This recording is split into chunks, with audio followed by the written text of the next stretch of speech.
Muito bom dia, vamos começar essa super quarta, porque super quarta, decisão do Banco Central americano e brasileiro sobre a taxa de juros, tá? Nos Estados Unidos, o Federal Reserve às 3 da tarde, o presidente do Federal Reserve, Jerome Powell, ele vai falar sobre a decisão de política monetária que deve manter os juros entre 0 e 0,25. O Banco Central americano, que está em queda de braço com o mercado, que está inconformado com a leniência por parte do Federal Reserve em relação a riscos inflacionários por conta do eventual superaquecimento da economia que a gente vem falando por aqui. Enquanto isso, os juros de 10 anos dos Estados Unidos seguem renovando máxima, bateu quase 1,62 ontem. Quem me acompanha diariamente vem vendo essa alta consistente e os motivos disso. Quem tiver dúvida, por favor, me fale. E mesmo com os dados ruins dos Estados Unidos, venda no varejo que caíram 3%, a expectativa era uma queda de 0,4%, e a produção industrial que caiu 2,2%, quando a expectativa era uma alta de 0,3%, mesmo os dados ruins não seguraram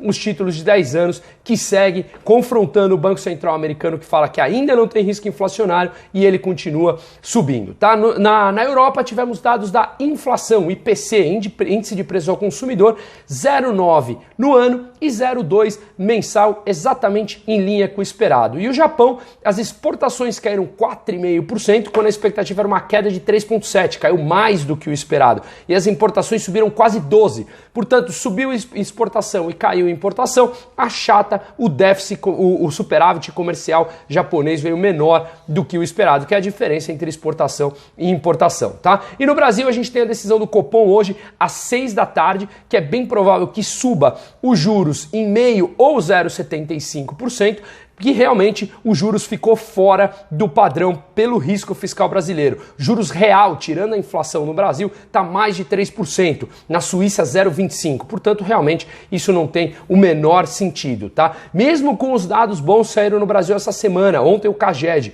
abertura de 260 mil vagas de trabalho, melhor janeiro desde 1992.